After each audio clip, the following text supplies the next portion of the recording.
Senhor Jesus, neste momento, aqui reunidos, elevamos o nosso pensamento com um único objetivo, Senhor, de conectar os nossos corações a essa esfera superior, a esses trabalhadores do plano astral que neste momento se reúnem conosco para estudar essas almas, para ministrar em cada um de nós os remédios que nos são necessários. E assim, Senhor, agradecemos por esses instantes.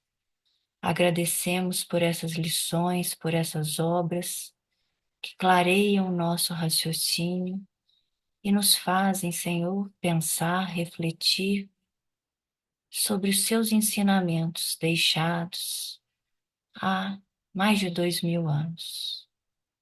Senhor Jesus, neste momento, pedimos que mais que os nossos raciocínios, os nossos sentimentos sejam aclarados. Queremos, Senhor, purificar o vaso do nosso coração. Queremos não olhar para trás e caminhar, Senhor, em tua direção. Ajude-nos a refazer os nossos caminhos, ajude-nos a endireitar as nossas rotas, para que possamos, Mestre, enxergar com profundidade aquilo que os nossos olhos da carne, ainda não conseguem ver. Ajude-nos, Senhor, a superar as nossas misérias, as nossas imperfeições, para que essa luz, mesmo pequenina, que nos são trazidas por esses estudos, por esses benfeitores do alto, possa se fazer sentir dentro de nós. Luz é luz, não importa o seu tamanho, que ela se faça brilhar dentro de nós, que ela possa clarear a nossa visão, iluminar os nossos raciocínios, para educar a nossa vontade, ajudar as nossas escolhas, para que elas sejam feitas, Senhor, de acordo com aquilo que já sabemos, mas ainda não fazemos. Ajude-nos nesse propósito, que assim seja.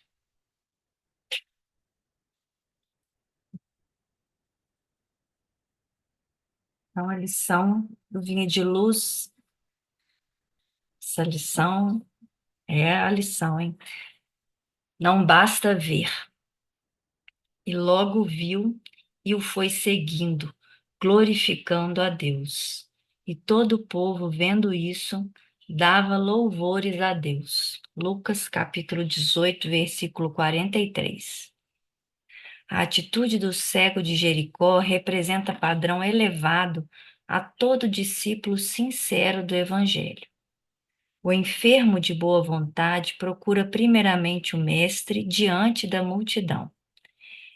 Em seguida, a cura acompanha Jesus glorificando a Deus. E todo o povo, observando o benefício, a gratidão e a fidelidade reunidos, volta-se para a confiança no poder divino. A maioria dos necessitados, porém, assume posição muito diversa.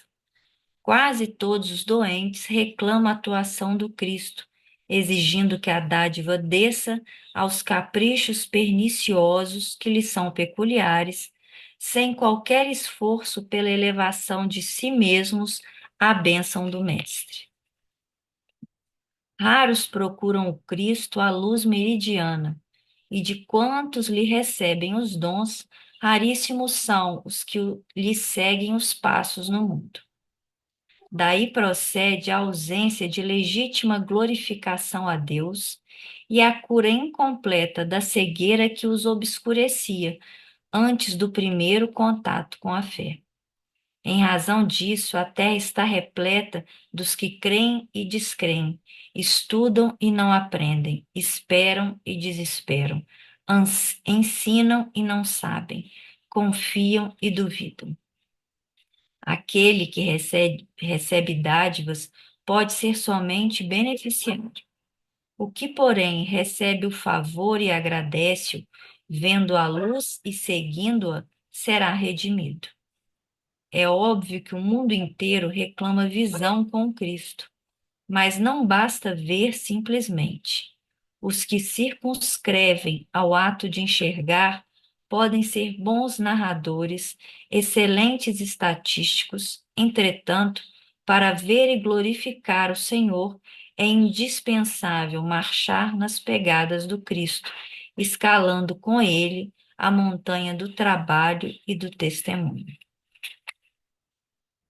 Então, Emmanuel vem trazer esse versículo aqui, que foi tirado da passagem lá do cego de Jericó.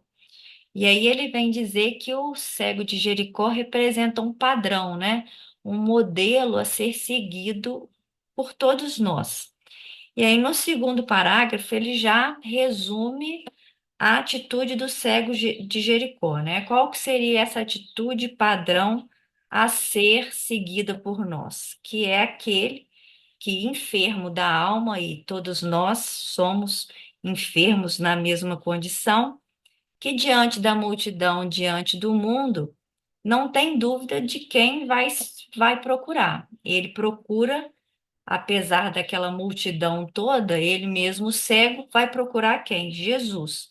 Ele procura, ele vai até Jesus, acompanha Jesus e volta e agradece e passa a seguir os ensinamentos de Jesus. Então, isso é o modelo que ele coloca que deve ser seguido por nós. Entretanto, ele vai falar que a maioria de nós não assume esse modelo, né? Todos, a maioria deles, como ele coloca aqui, procura o Cristo, mas não faz nenhum esforço de seguir o Cristo. Pede apenas que o Cristo venha até ele, sem movimentar, porque o cego de Jericó estava parado na beira do caminho.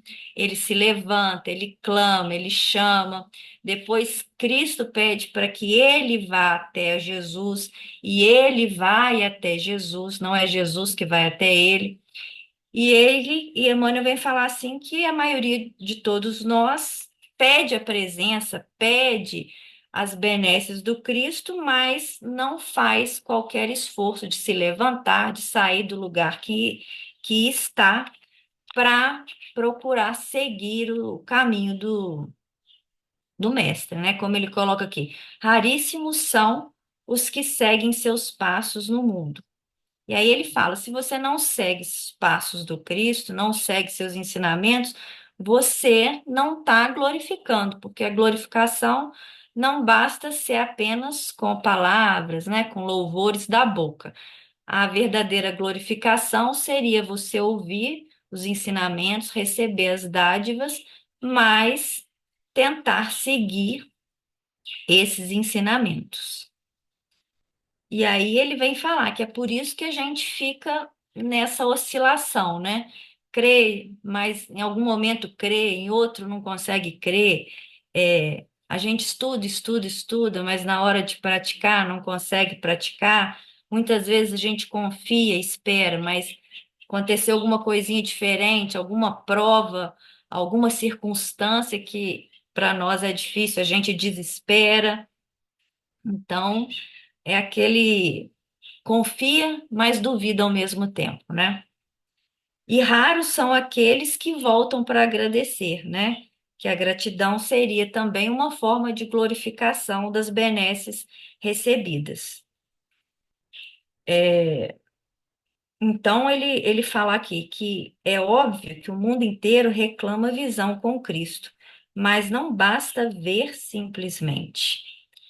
Porque o cego de Jericó, ele não viu, ele sua cegueira foi curada, mas a partir daquele momento ele passou a seguir Jesus e passou também a espalhar para todos do caminho as dádivas que ele tinha recebido, né? é indispensável marchar nas pegadas do Cristo, escalando com ele a montanha do trabalho e do testemunho, né? Então, o cego seguiu Jesus. E seguir Jesus é seguir por aquelas pegadas ou aqueles caminhos que são repletos de trabalho e de testemunho, né? Que é o momento da gente aferir realmente se as dádivas que recebemos e os ensinamentos que estudamos e às vezes dizemos que aprendemos, se eles foram realmente fixados, né, dentro de nós. Porque só com o testemunho é que a gente vai poder falar realmente que verdadeiramente sabemos, né, ou aprendemos. Que é isso? Falem aí. Já estourou o tempo um pouquinho. Não, não estourou porque aqui são 15 minutos, né? Então, Ah, se é. alguém quiser falar, tem para falar. Realmente, eu acho que é uma página muito importante. Repara que tem várias páginas em que ele vai falar do cego de Jericó, e em cada uma ele faz uma abordagem diferenciada. Olha quanto ensinamento ele vai tirar dessa passagem do cego de Jericó, né? Então, aqui ele vai mostrar aí a nossa dificuldade de seguir um mestre enorme, né? E hoje, com todo o esclarecimento que a doutrina espírita nos traz, e mesmo assim, a gente tem uma dificuldade de vivenciar o evangelho. Porque quando Paulo de Tarso falava em conversão, depois que te convertas ou que converta, e para ele, converter era realmente passar a adotar aqueles princípios na vivência. E eu acho que a gente fraqueja bastante. Mas se alguém quiser falar, tem ainda uns minutinhos. Alguém quer fazer alguma colocação a mais? Não? Então a gente vai começar nossa leitura do a 50 anos depois.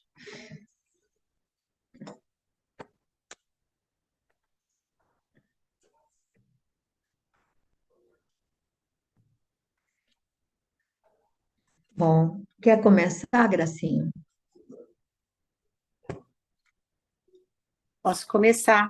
A gente parou, não sei se eu posso começar, porque eu estou meio perdida. Eu marquei a página, mas não sei qual o parágrafo. Olha só, a gente parou no desejoso de propiciar uma lição àquela criança, eu acho que foi aí. Mas se quiser pegar o Ah, tá. parágrafo anterior, se quiser pegar, também dá, porque vai dando essa lembrança do. Ok. Desde que se habituara a meditar sinceramente, assombravam-lhe o espírito os fantasmas da dor e os espantosos contrastes dos destinos humanos. Apesar de arraigado às tradições mais puras dos antepassados, e não obstante havê-las transmitido com fidelidade e amor aos descendentes, seu coração não podia aceitar toda a verdade divina encarnada em Júpiter, símbolo antigo que consubstanciava todas as velhas crenças. Desejoso de propiciar uma lição àquela criança na sua freima educativa, fora o seu espírito que se abalara e comovera ante as novas concepções que lhe provinham dos lábios puros de um anjo. Ele, que se habituara a investigar as causas profundas da dor e a sentir os padecimentos de quantos soluçavam no cativeiro, acabava de receber uma chave maravilhosa para solucionar os caprichosos enigmas do destino. A visão das existências sucessivas, a lei das compensações, as estradas do resgate espiritual pela expiação e pelo sofrimento eram agora patentes ao seu raciocínio, como soluções providenciais. Sua cultura dos autores gregos fazia-lhe sentir que o assunto não lhe era totalmente estranho, mas a palavra carinhosa e convincente da neta, testemunhando-lhe a verdade com seus próprios padecimentos prematuros, abria-lhe a mente nova senda para todas as cogitações em tal sentido. Reclinado no divã da ara doméstica, Seus olhos contemplavam a imagem soberba de Júpiter, estátua, talhada em marfim, no centro dos outros deuses de sua família e de sua casa, mas o coração tomado de angústia. Gracinha, quer comentar? Que aí a gente vai É, dividindo para todo mundo ler um pouquinho. até porque é muito intenso, né? Esses É, três parágrafos aqui, né? Ele faz o comentário aqui que ele estava acostumado, né, a meditar e que lhe assustava, né, o espírito dos fantasmas com tanta dor, fantasma que ele diz, acho que eram as pessoas que ele conhecia e de repente não sei se é algum espírito que ele via, mas principalmente das vivências que ele tinha com as pessoas que te passavam por dores, né? Ele fala que fantasmas a dor como sendo um fantasma, né, na vida, e os espantosos contrastes dos destinos humanos, assim, pessoas que nasciam com dores maiores e outros com nada, enfim. E embora ele fosse apegado lá às tradições puras, ele e transmitisse aos outros fidelidade, amor, da forma como ele aprendeu aos descendentes dele, o coração dele não aceitava ainda, né? Não aceitava como completa, né? A, a figura encarnada de Júpiter, né? De verdade encarnada. Aquele símbolo era um símbolo para ele, que apesar das velhas crenças, ele ainda tinha dúvidas. E neste momento em que há em que ele recebe da neta, né, as lições tão fortes, né, principalmente porque foi ela que disse no próprio testemunho das dores dela, ele se depara com soluções e verdades, né? Ele compreende então por que que as pessoas passam por contrastes tão grandes na vida a partir da ideia de existências sucessivas, das compensações, da lei de compensações, da o próprio resgate, a expiação, o sofrimento, explica por que que somos diferentes, passamos por situações diferentes, passamos por outros com muito mais dores, já nascem com problemas, né? E outros não, enfim. E aí ele percebe que a cultura dele, de autores, né, dos autores que ele tinha, faz com que ele se sinta totalmente estranho agora naquela situação daqueles deuses que ele aprendeu a cultuar, porque a mente aberta agora fazia com que ele cogitasse de outro caminho. Acho que eu fui muito resumida, Pepita, porque tem tanto não, assunto aqui. não. Eu só vou reforçar uma frase que tem a ver com a página que a Verônica leu no início. Quando ele vai dizer assim, ele vai falar desses autores, etc. e tal, que nesse momento eles passam a não ter aquele sentido pleno, aquela coisa, mas a palavra carinhosa e convincente da neta, testemunhando-lhe a verdade com os seus próprios padecimentos Padecimento. prematuros. Ou seja, ele não está tendo apenas a exposição de uma filosofia, ele está vendo na atitude da neta vivenciando tantos sofrimentos, porque, gente, ela faz um relato de dores terríveis, quer dizer, o rapaz que ela amava profundamente, a maneira como ele foi é, é, martirizado lá pelo pai, pela família, a maneira como ela era discriminada no seio da família, porque ela se Acreditava em dizia Cristo. cristã, não é? Então, ele vê numa jovem de 18 anos tanta resignação, tanta complacência, tanta reverência a um Deus, né, que ela acredita, que ela se coíbe, quer dizer, ela teve contato com alguém que ela amava muito e que eles não se permitiam nem o toque, para que não pudessem despertar em seus corações desejos ou outras ansiedades humanas, transferindo essas realizações para um porvir que era no plano espiritual. Então, essa força toda, essa convicção numa menina é que faz com que mexa todas as estruturas dele. Quer dizer, ele era uma pessoa boa, ele era dado à meditação, ele questionava no seu íntimo essa Diferença diversidade. entre os destinos humanos, aquela coisa toda, mas nunca ninguém, digamos, havia falado com tamanho critério, mostrando, digamos assim, uma coerência e, ao mesmo tempo, uma vivência real, né? Eu acho que isso daí é que tem a ver com a página inicial que até a Verônica leu, né, do que é da diferença entre pregar apenas com as palavras e a pessoa que prega com as atitudes, né? Eu acho que também importante para ele foi também o fato de que a coerência do que foi dito, ensinado por Cristo a ela, né? A doutrina de Cristo e que ela aprendeu, né? De vidas sucessivas e que explicavam finalmente, davam para ele uma condição de maior entendimento, porque as pessoas sofriam, porque os deuses deles eram uma formalidade só e separavam, acho que ainda mais as pessoas, né? Porque tinha todo aquele ritual que nem todo mundo podia cumprir, né? Diferenciava realmente as pessoas como pessoas melhores, que tinham direitos e não. Eu acho que isso deve ter mexido ainda com ele, porque ele também não aceitava já, né? Ele já tinha internamente esse entendimento, mas ele seguia aquilo ali que ele tinha aprendido, no entanto, em termos de É. religião. Alguém quer falar mais alguma coisa desse trecho? Pode Eu queria falar. falar aqui, Fala. porque mais uma vez, a gente lendo esse trechinho que a Gracinha leu, a gente chega à conclusão que os primeiros pergaminhos, né, os primeiros escritos do Evangelho, eles eram muito mais profundos do que o que a gente tem hoje em mãos, né? Vocês não acham isso? Porque pelas coisas que são colocadas aqui, né, né, de ele que a neta coloca para ele tanta coisa de vidas sucessivas, enfim, tudo isso que está embutido aqui na religião espírita, né? E eu acho que se perdeu mesmo, né? Se perdeu no Evangelho. É porque a igreja, né, Nessa, Glória, a igreja não tinha exatamente, interesse de colocar exatamente. o Foi que ficou. suprimido Os trechos, propositalmente.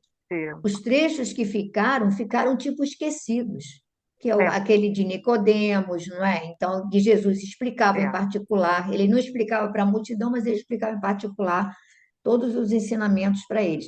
Então, muita coisa, e ele sabia que ia ser adulterado e deturpado, porque quando ele fala que ele iria mandar o Consolador, que iria, digamos, esclarecer coisas que ele não havia esclarecido, e iria trazer a verdade que iria ser deturpada. Ele fala isso, ele anuncia, ele sabia disso. E aí vem o Espiritismo resgatar isso tudo, né? Sem contar que os fenômenos mediúnicos aconteciam com uma riqueza imensa nas reuniões dos primeiros cristãos. E eles tinham esclarecimentos. A gente vai ver isso no próprio Paulo e Estevão, a gente vai ver isso em outros livros também do Emmanuel, que quando eles têm essas reuniões, eles ouviam orientações de espíritos mais sublimados, né? Então, a gente vê que muita coisa foi realmente adulterada, né? Eu, Verdade. eu não acho, não. Eu acho que o evangelho não sofreu tantas adulterações assim, nesse sentido, não. Eu acho que essa parte aí dessa pluralidade de vidas, reencarnação, eu acho que é pela esse estágio, né? Sei lá se é estágio que a gente pode falar, que como é que ele chama, gente? Agora deu um branco. Que ele fez lá na Índia, com o No hinduísmo. Ciro? O Não, não, Ciro. Verônica. Olha só, a passagem de Nicodemos é clara. Tá, mas a passagem está igual E até ela, hoje. mas Sim, ela também cita que essa ela, passagem é uma dos poucos trechos que ficaram, porque foi suprimido o lance da reencarnação. Fala, Glória. mas ela também cita que os escravos, que ela não é que ela escutava os escravos também falando sobre sobre Jesus, né? Sobre os ensinamentos, muita coisa. Ela disse que aprendeu com os escravos, não só com o Ciro, né? Não, sim, Eu mas não eu acho sei, que. eu tive lendo aqui o que está sendo colocado, eu tive essa sensação de que isso realmente comprova que havia muito mais coisa ali naqueles escritos do que o que chegaram, né? Eu acho que os copistas e eu acredito que eles faziam isso sim, e eles mudavam muita coisa, né? Mas isso é uma opinião minha, né? Lógico. Mas eu acho que essa noção assim, né, de vidas sucessivas, de reencarnação, muito provavelmente estava lá, né? Estava lá no evangelho lá primitivo, sei lá. É, não acho, Porque, não. né, gente, veja bem, olha só, esses 4 evangelhos que são reconhecidos, Mas não né, tinha os como quatro canônicos. evangelhos ainda, não, gente. Pois é, não, não, não, mas olha só, esses 4 evangelhos que a gente hoje tem, não é? Reconhecidos, eles foram reconhecidos por quem? Por um corpo doutrinário que era a igreja, né? Então, todos aqueles, né, estudiosos, não é? Eles atestavam a veracidade daqueles escritos e os aceitavam como legítimos, como, né? Mas a gente não sabe se o que se perdeu pelo caminho, né, também, Vocês não viram que há pouco tempo foram encontrados uns pergaminhos numa caverna? Tem coisa dessa da época do Cristo, né? E que os pastores estavam usando para se esquentar nessa caverna. Vocês leram sobre isso? Sim, Eram textos evangélicos, textos dos primeiros cristãos, né? Mas que não estão incluídos aí em nenhum desses evangelhos que a gente. Mas isso aí realmente acho que não cabe a gente discutir agora. Mas eu acho que muita coisa deve ter se perdido ou sido mudado mesmo, né? Muita coisa deve Por ter acontecido, interesse. inclusive a própria manipulação pela Igreja Católica, sim, ué. Sim, Porque sim, era uma forma de lógico, poder, né? Quando eles perceberam que o lógico, cristianismo estava se lógico, espalhando, lógico. eles resolveram É. comprar aquilo para poder continuar tendo poder. Então, claro que manipularam. Agora, também perderam-se muitas coisas, né? Na verdade, Jesus não deixou nada escrito, foram se escrevendo depois, né? Então, Passando até oralmente, né? é, muita coisa se perdeu, sem dúvida. E Lá Bom, devia ser antigamente, mais original nessa época aí, bom, olha ainda. que interessante, antigamente, pergaminho era uma coisa tão rara e difícil que esses escribas, eles usavam eles apagavam uma coisa, escreviam outra por cima, e apagavam e escreviam outras por cima, e eram para poder aproveitar, porque era é uma coisa claro. difícil de você conseguir, né? Então, muita coisa era perdida, né? Perdida. bom, o importante é que Jesus prometeu que ele ia mandar o Consolador e mandou para nos esclarecer, para resgatar o É, que havia sido perdido e o que havia sido deturpado. exatamente. Ele faz essa advertência, o próprio Cristo, naquelas mensagens está lá, né? Então, a gente hoje não tem desculpa, porque a gente tem tudo isso, né, esses evangelhos explicados, né, digamos assim, pelo Consolador, e que trazem, né, uma luz nova para a gente. Então, eu acho que é muito importante, muito importante. E eu acho que Emmanuel também, a gente não pode esquecer que ele está reescrevendo uma história e ele vai, digamos assim, reforçar, digamos, coisas que eu acho que seriam muito importantes também. Bom, quem é que prossegue? Rose, quer prosseguir essa leitura? Eu continuo. Se me chamarem aqui, que eu estou em duas reuniões ao mesmo tempo, aí eu paro. Mas eu continuo sim. Paramos ali na sua cultura dos autores gregos, né? Não, reclinado no divã. Ah, tá, mais embaixo. Reclinado no divã da área doméstica, seus olhos contemplavam a imagem soberba de Júpiter Stator, talhada em marfim, no centro dos outros deuses de sua família e de sua casa, com o coração tomado de angústia. Levantou-se e andou pausadamente em torno dos nichos adornados de luzes e flores.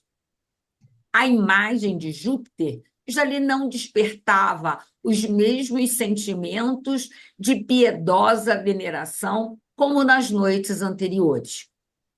Ante as revelações suaves e profundas de Célia, experimentava no íntimo a amargurosa suspeita de que todos os deuses dos seus Ascendente.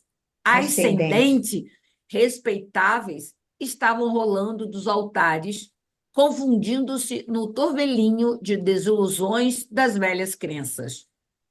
De alma opressa, o patrício venerando observava que novas equações filosóficas e religiosas apossavam-se precipitadamente do seu coração. Em seguida, receoso e aturdido, Quinéio Lúcio escutava no íntimo o doce rumor de uns passos divinos. Parecia-lhe que a figura suave e enérgica do profeta de Nazaré, cuja filosofia de perdão e de amor conhecia através das pregações então correntes, surgia no mundo para estilhaçar todos os ídolos de pedra e assenhorar-se do coração para sempre. O respeitável ancião, se era amigo da verdade, não era menos do sagrado depósito das tradições austeras. No compartimento consagrado às divindades do lar, sentiu que o ambiente lhe asfixiava o coração e o raciocínio.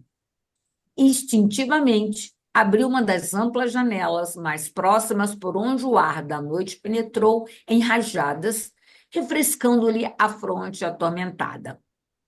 Debruçou-se para contemplar a cidade quase adormecida. Sua conversa com a neta pareceu-lhe haver durado um tempo indefinido. Tão grande fora o efeito de suas acessões profundas e empolgantes.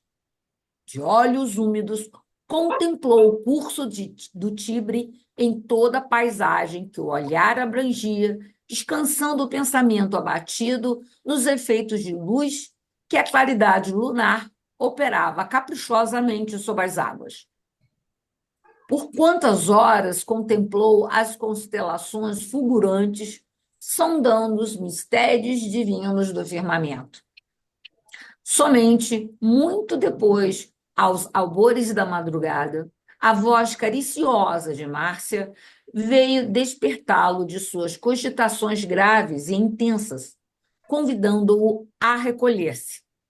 Quinéio Lúcio dirigiu-se então para o quarto a passos vagarosos, a fronte vincada de angústia, olhos fundos e tristes, como também como houvesse chorado amargamente.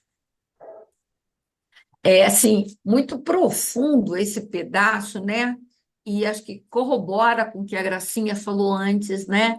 Porque aqui tem um parágrafo, né, que ele fala, né, que os seus olhos contemplavam a imagem soberba de Júpiter, mas mas o coração dele já não era o mesmo, né? Já estava tomado de angústia. Essa conversa que ele teve com a neta já havia gerado modificações profundas. E aí o parágrafo diz: a imagem de Júpiter já lhe não despertava os mesmos sentimentos de piedosa veneração como nas noites anteriores. Ou seja, essa conversa mexeu tanto no íntimo dele, tocou tanto o coração dele e a alma dele, que aquilo que era um Deus se transformou num objeto de marfim. Ele já olhava para aquele objeto sem grande e profundo amor. E, pelo contrário, ele começava a sentir uma angústia dentro dele, porque aquilo tudo que ele tinha respeitado, tudo aquilo ele tinha acreditado até então, ele fala aqui num parágrafo, né? Que experimentava no íntimo a amargurosa suspeita que todos, né, todos os deuses dos seus ascendentes respeitavam, estavam rolando dos altares. Ou seja, que toda a sua crença, tudo aquilo que ele acreditava durante toda a sua vida, já não estava fazendo tanto sentido. E como não estava fazendo sentido, ele já não ele sentia essa amargura, ou seja, tudo aquilo que ele havia acreditado até então, tudo aquilo que ele tinha certeza que existia, já começava a gerar dúvidas, e grandes dúvidas, né? E aqui também tem outro pedaço, né? Outro parágrafo que ele fala assim: parecia-lhe que a figura suave e enérgica do profeta de Nazaré, cuja filosofia de perdão e de amor conhecia através das pregações então correntes, surgia no mundo para estilhaçar-lhe todos os ídolos de pedra. Ou seja, que toda a mensagem do profeta, né, estava quebrando ali aqueles ídolos de pedra, que tudo aquilo que ele acreditava estava sendo ruído por essa mensagem de amor de Jesus Cristo, né?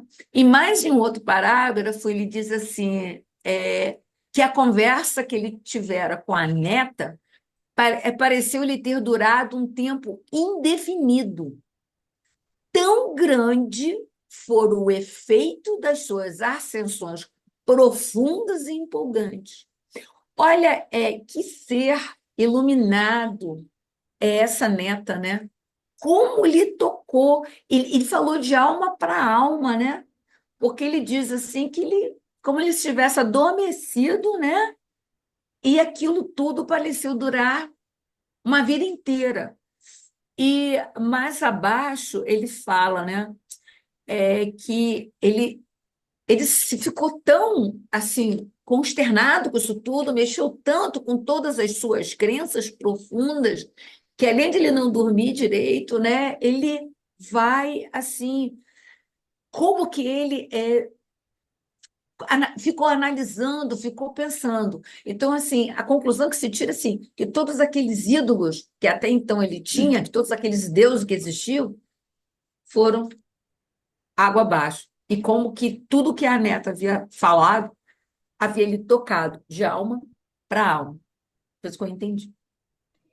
Rose, você tocou todos os pontos assim que eu iria até, digamos assim, eu destaquei esses parágrafos. Só que em um, você pegou uma parte e eu quero só reforçar ele no todo, porque é de uma poesia tão profunda, e você o abordou, mas ele tem uma frasezinha antes, quando ele diz assim, em seguida, quer dizer, ele vai falar dessa alma opressa e tudo mais, e desse balanço entre as filosofias que ele conhecia, entre tudo que ele conhecia e o que chegava novo, que era resumido, foi resumido numa conversa.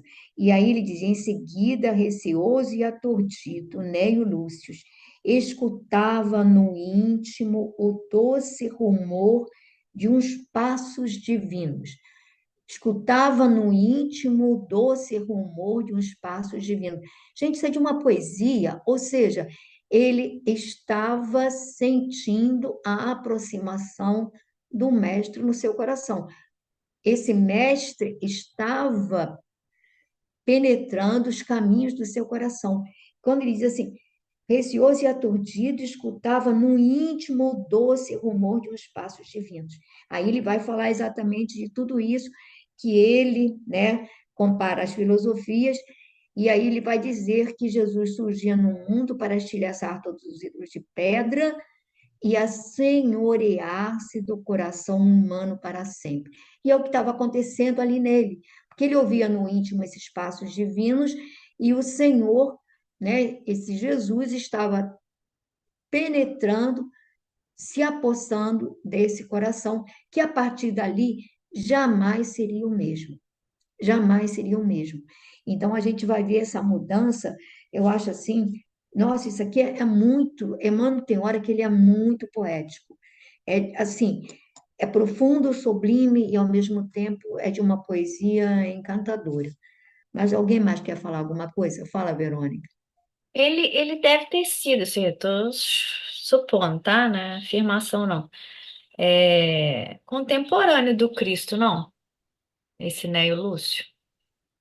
Pode até ser, aí seria uma outra encarnação Mas anterior, você não sei. não tem Não, informação disso, não, né? não, a gente não tem, a gente não tem. Ah, o Entendi. que eu vi ontem, por acaso, que eu estava vendo, confirmou uma coisa que eu já disse para vocês sobre a Célia, mas eu disse assim, naquela coisa do sentimento íntimo. Quando eu falei que para mim a Célia, ela fazia parte da equipe do Estevão, da Abigail, desses espíritos dessa falange crística. E aí eu falei assim, quer dizer, eu ainda falei, eu acho, né? Só que ontem, por acaso, eu lendo um trecho, ele faz essa afirmativa, que ela tinha vínculos, né, com aqueles espíritos vinculados ao Cristo, né, que ele fala há 2000 anos, especialmente Abigail e Estevão. Olha, eu falei, tá vendo? A gente sente. Então, tá tudo, né, nesse grupo, né? Até porque, digamos, eu acho que Emmanuel começa a escrever de espíritos que, de alguma maneira, estão vinculados à sua trajetória, né? Tem contato, isso é um vínculo muito forte. E aí a gente vai vendo isso. E é o mesmo sentimento da Abigail que a gente vê no Gesiel, né? O Gesiel, só com o Velho Testamento, ele tinha a certeza desse Messias, ele tinha a atitude de alguém que conhecia o Messias, porque conhecia, ele só não lembrava que conhecia, né? E aí a gente vê a identificação plena, que basta um oi para dizer, opa, né? Reaviva tudo, né? Muito, muito bom. Quem quer continuar? Glorinha quer ler um pouco?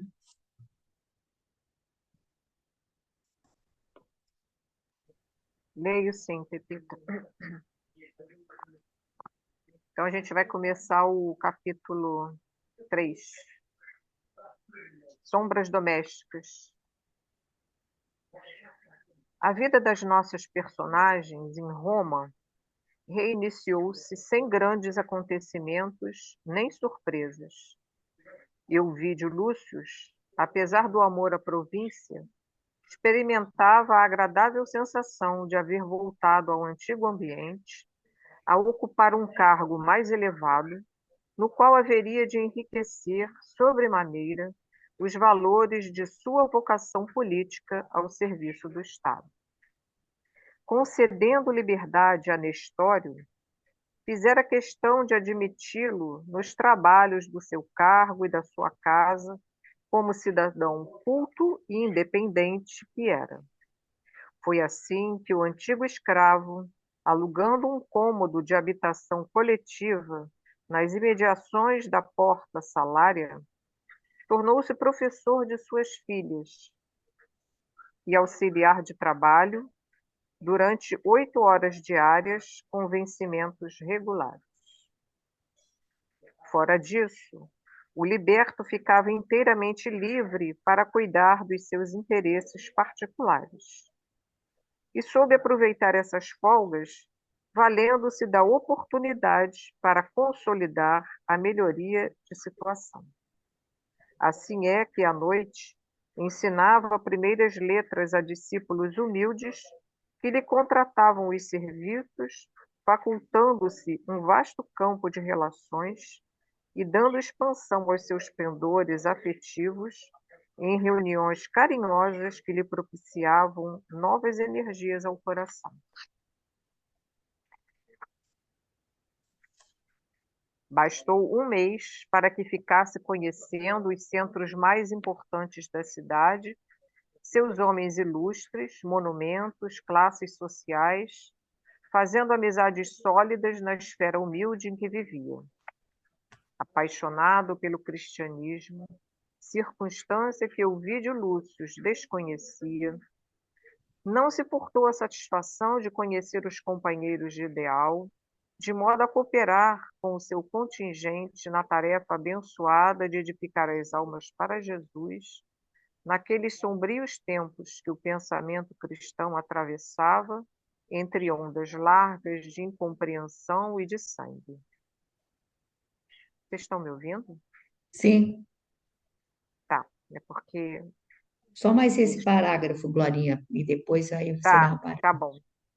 É porque vocês congelaram aqui um pouco para mim. A palavra fácil de Nestório, aliada à circunstância de suas relações pessoais com o presbítero Iohannes, discípulo dileto de João Evangelista na igreja de Éfeso, situação que lhe facultava o mais amplo conhecimento das tradições de Jesus, proporcionou-lhe imediatamente um lugar destacado entre os companheiros de fé, que 2 vezes na semana se reuniam à noite no interior das catacumbas da Via Nomentana para estudar as passagens do Evangelho e implorar a assistência do Divino Mestre.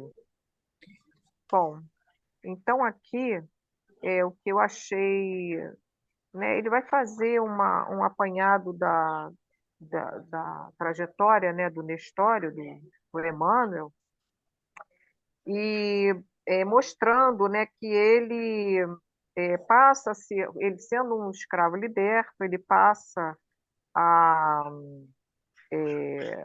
a trabalhar, né, com educação, né?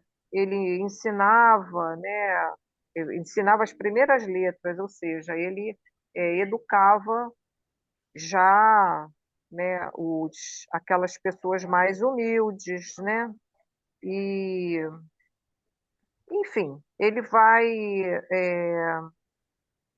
crescendo, não é, em trabalho e naquilo que ele já era a proposta, né, dele de vir, né?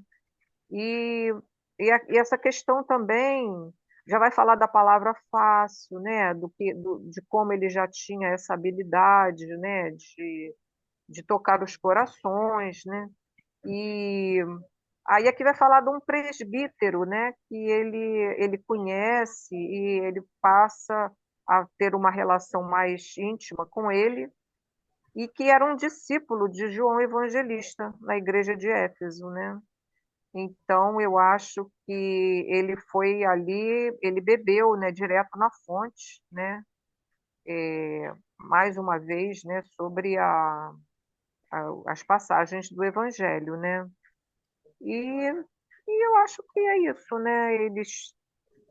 Essas reuniões eram feitas nas catacumbas, né? E acredito que as perseguições continuavam do mesmo jeito, né? Mas ele vai dando uma nova, eu acho que né, uma nova cor, né? A esse evangelho, né?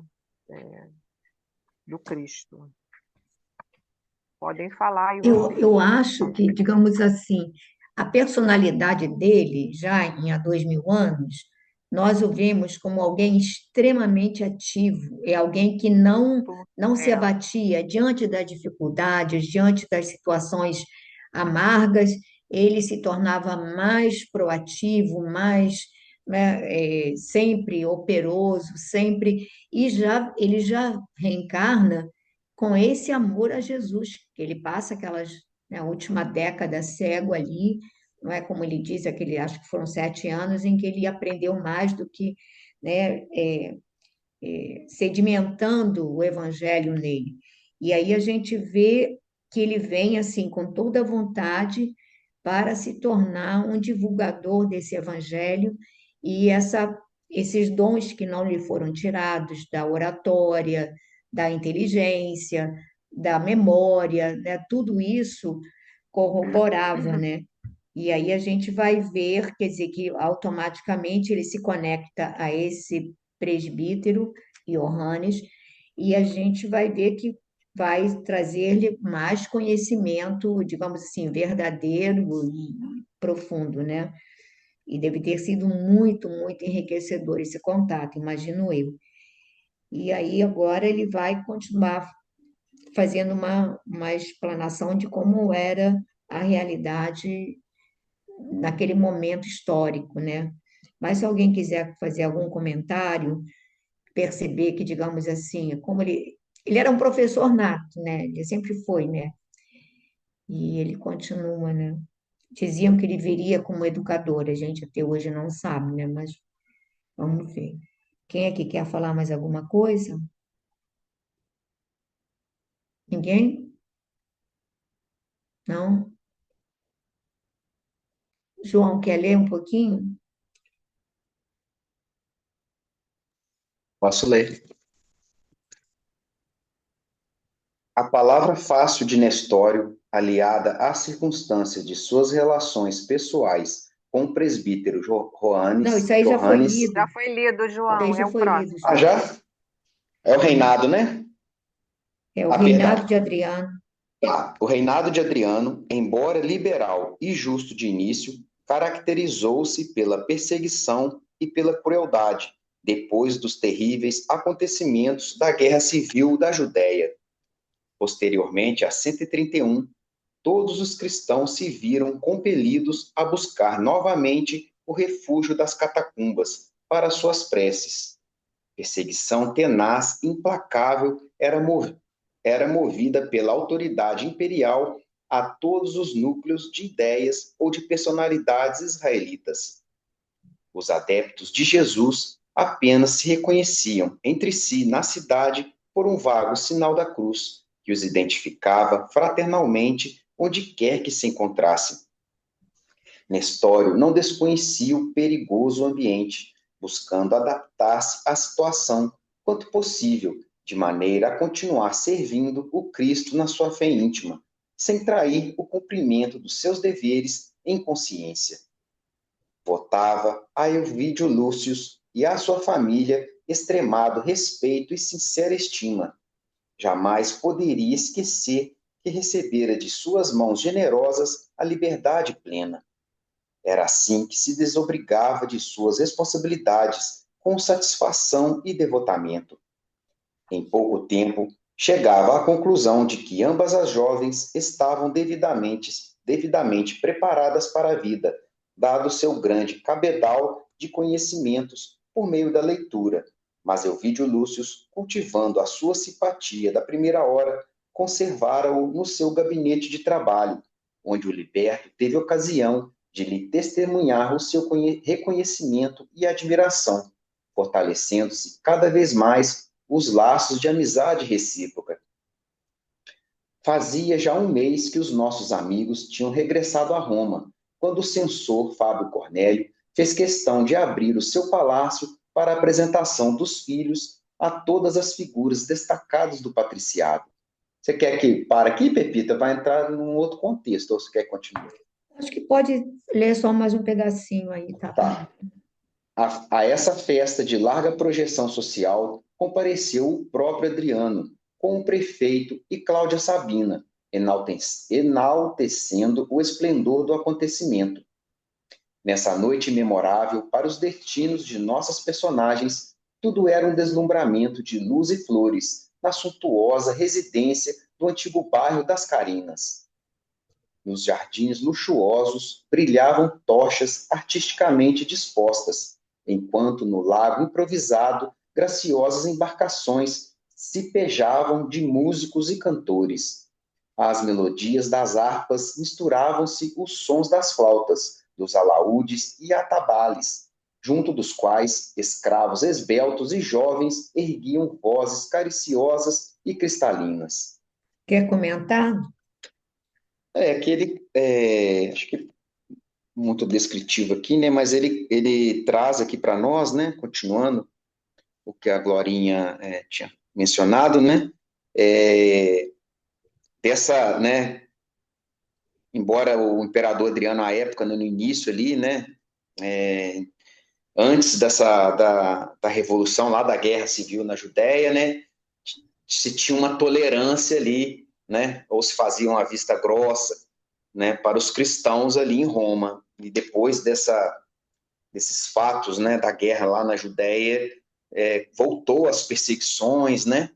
E, né? Então eles tiveram, né? Os cristãos tiveram que se reunir às escondidas, né? E nas catacumbas. E interessante que agora ele menciona, né? A gente fala do sinal da cruz, né? Então, eles se reconheciam, né? Às vezes, fazendo esse gesto, né? Do sinal da cruz. Era como eles se identificavam. E o Nestório, né, se adaptou à situação, né? Entendia ali, né, o perigo que estava ali, que permeava ali naquele momento em Roma, mas ele continuava, né? Então a gente vê, interessante que a gente vê que ele realmente, né? E eu acho que a reencarnação de Nestor é a próxima depois que ele vê como Públio Lentulus, né? Então, Sim. assim, foi uma mudança, uma virada de chave, né? De uma encarnação para outra, muito grande, mas que ele conservou ali, né? A gente vê aquela mudança de postura dele já ao final da encarnação dele como Públio Lentulus, e aqui ele vem sedimentando, né? Fortalecendo essa mudança, mas ele traz ali, né? A sua, a sua abnegação, a sua resiliência, a sua operosidade, né? O seu devotamento às suas convicções, e ele não deixa, né, de reconhecer, né, essa amizade que o vídeo tinha para com ele, né, e por o vídeo ter lhe dado, né, a liberdade plena. E ele ali, então ele estava ali, né, cumprindo as suas obrigações, mas ele fala aqui que ele a entregava com muita satisfação e devotamento. Então aquilo ali para ele não era um fardo, né? Ele fazia aquilo com muita alegria e com muito contentamento, né? Aqui ele comenta, né, que as jovens já estavam ali, né, as duas irmãs, né, é a Célia e esqueci o nome da outra menina, né, já estavam preparadas, né, Vídeo. mas que isso, mas que o vídeo né, continuava a retê-lo ali, porque, né, reconhecia nele, né, tinha essa admiração, via nele ali, né, todo aquele potencial de conhecimento, né, de sabedoria que Nestório tinha, então ele não abria mão da sua companhia, né? E aqui ele fala que eles regressaram a Roma, né? Fábio Cornélio, que era o sogro dele, né? Eles regressando, dar essa festa para eles, né? Com toda a família, para apresentar, né? A família ali, todo o patriciado, né? E ali parece que ele, né? O próprio imperador Adriano comparece, o prefeito, né? Que, salvo engano, acho que era Lólio Úrbico, Lólio Úrbico. Lólio Úrbico, né? Casado com a Cláudia Sabina, né? Também lá para comparece ali. Então, assim, mais ou menos acho que esse finalzinho aqui ele mais que descreve, né? Como é que é ali a festa, né? Com as musicalidades, né? Com todos os arranjos, em flores, em luz, né? Ele descreve que essa suntuosidade da residência desse bairro das Carinas, que era um bairro tido nobre em Roma, né? Eu fico Pepita, acho que é mais isso. eu fico impressionada de ver a, a, a suntuosidade dessas festas, os critérios. Repara, ele vai falar dos jardins. E ele vai falar: nos jardins brilhavam tochas artisticamente dispostas, enquanto no lago improvisado, ou seja, você vai dar uma festa e você improvisa um lago para você poder colocar as embarcações dentro, porque era, digamos assim, de bom tom que você colocasse embarcações no lago e colocasse ali os cantores, os instrumentistas, dentro dos barcos, para ser aquela coisa assim, as pessoas fora nos jardins e no barco estariam essas pessoas todas.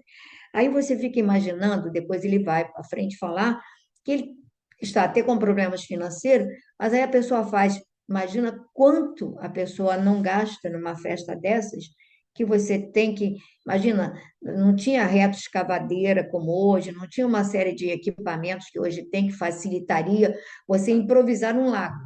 Aí você imagina, você improvisa um lago para poder dar uma festa e você ter o lago para ter os barcos onde você vai colocar os artistas, os cantores. Gente, é algo assim, é demais. Mas o imperador vai lá e aí você imagina para você manter essa ostentação toda, que coisa não devia ser, quer dizer, tanto. Como sempre, o trabalho escravo dava conta, né? Pois Mas é, isso acontece hoje ainda, Pepito. Tem muita é, gente aí que não tem, que quer, se endivida. Eu conheço, né? A família mesmo. A pessoa não tem, tá devendo até vamos dizer, até os cabelos da sobrancelha e quer para mostrar. Isso é muito, ainda tá isso ainda, né? Essa ostentação ainda, né?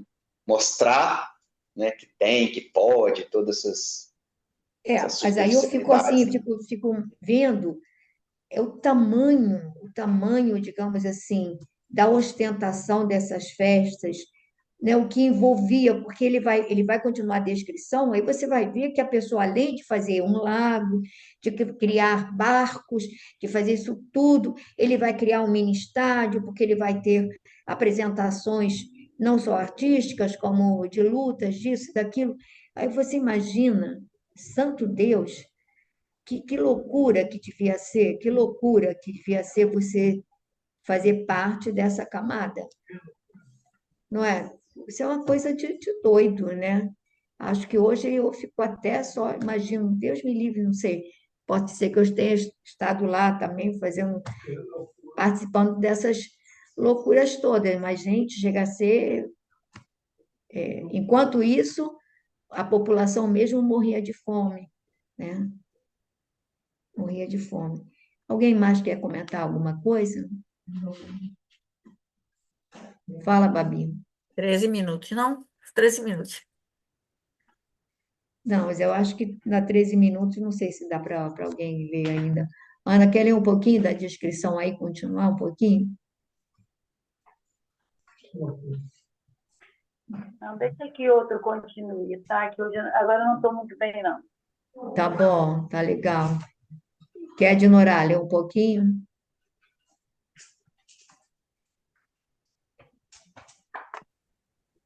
Parou aqui, mas não era só, né? Sim. Isso. Fábio Cornélio e Júlia Spinter, movimentando todos os recursos materiais, apresentaram uma festividade a rigor, de cujas características e aristocracia romana haveria de guardar indelével lembrança. Luzes em profusão, mesas lautas, flores preciosas, extravagantes adornos do Oriente, cantores e bailarinos famosos, apresentação de antílopes gigantescos que lutariam com escravos atléticos na arena preparada a capricho para os fins a que se destinava. Gladiadores e artistas mesclavam-se com a legião de convivas em soberbo painel de maravilhosa alacridade. Continua? Pode continuar mais um pouquinho. Cláudia Sabina, depois de algum esforço, conseguiu atrair a atenção de Ovídio Lúcio, que se lhe mostrava arredio, interessando a palavra direta do imperador por sua figura e feito. De vez em quando, uma referência carinhosa e vaga, que o patrício recebia alarmado, receoso de voltar à recordação dos tempos inquietos da juventude. Enquanto isso, Lólio Úrbico, oferecendo o braço à alba Lucínia, conduzia de leve as alamedas extensas e floridas em derredor do lago artificial que brilhava à luz da noite, num como deslumbramento. Retido propositadamente por Cláudia, junto do imperador, Euvídio ouvia a palavra generosa de César, a demonstrar evidente interesse pela sua esposa. Vamos dar uma paradinha de orar para você que quiser comentar alguma coisa? Está descrevendo, continuando a descrição, né, do que você falou até, né, das coisas que foram feitas, e ela também querendo chamar a atenção a Cláudia Sabina de Elvídio Lúcio, né, com o imperador, e você pode falar aí. Eu acho que aqui ele já começa a anunciar, a gente fica imaginando o que que tem por trás dessas tramas. Repara, a, a Cláudia Sabina apaixonada com fixação no Elvídio. E o Lúlio Úrbico, que é casado convencionalmente com a Cláudia Sabina, acho que não tem essa coisa, é interessado. Isso a gente não está vendo agora, está vendo desde quando eles chegaram, que o Ney Lúcio fica preocupado de perceber que o Lólio Úrbico estava de olho na nora e que a Cláudia Sabina estava de olho no filho. Então a gente vê que destinos cruzados são esses, que, que coisa, né? Que tramóia que vai ver, né? Já se preparando. E, enfim, e no meio desse jogo de interesses, um anjo, um anjo encarnado, né? Que a Célia era um espírito sublime no meio desse cenário todo, que vai, digamos assim, polarizar a, a atração de todos esses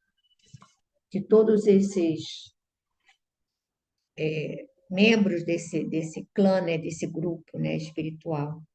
Alguém quer falar mais alguma coisa? Ninguém? Sobre essa narrativa?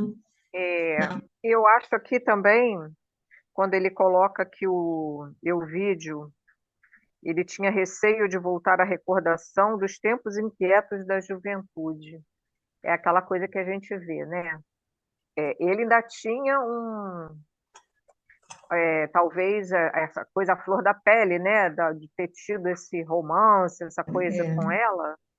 E ele tinha medo de cair, né? De tropeçar ali, enfim. E ela se insinuando, logicamente, né? Mas ele, de qualquer maneira, ele não, eu não vejo ele assim tão seguro, né, da sua posição, assim. Então, talvez pela visão do homem mesmo, né? E, enfim. Mas não era só isso que eu queria falar, tá né? bom. Ele Então, o que que você vai cantar hoje a capela para gente? nada. A Babi vai, a Babi vai botar uma Ah, musiquinha que Glorinha, estava a sua voz é tão, maravilhosa. Não, a não, não, sua, não. a A sua voz capela não aconchega tem tanto. condição. Não, não, não, não. Babi, é, roda o disco aí. Não, estava maravilhosa aquela Ave Maria que ela botou, gente. Tem.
Então, nesse momento, nós agradecemos, Senhor, pela oportunidade que nos concedes de reunir-nos em Teu nome para esse estudo que traz tantos ensinamentos e nos suscita tantas reflexões importantes. Permite, Senhor, que neste momento os Teus mensageiros de amor possam visitar nossos lares, possam envolver-nos a todos nas vibrações amorosas do Teu Filho amoroso. Envolve-nos, Mãe querida, com o Teu manto de luz. Renova-nos a fé, a esperança, a alegria de viver, o sentimento de gratidão por todas as oportunidades que nos são ofertadas diariamente. Pedimos também por todos aqueles cujos nomes estão em nossos cadernos de prece, passam pela nossa mente agora, para que sejam também envolvidos e abençoados. Pedimos pelos nossos irmãos que em espírito nos acompanham, principalmente, Senhor, aqueles que ainda não conseguem nos ver com amor, com carinho, porque trazem ainda as marcas das feridas que lhes provocamos. Ampara-os, Jesus. Cuida de suas feridas, cauteriza-as, abençoa e aquieta os seus corações. E muito, muito agradecidos por tudo que nos ofertais. Que assim seja.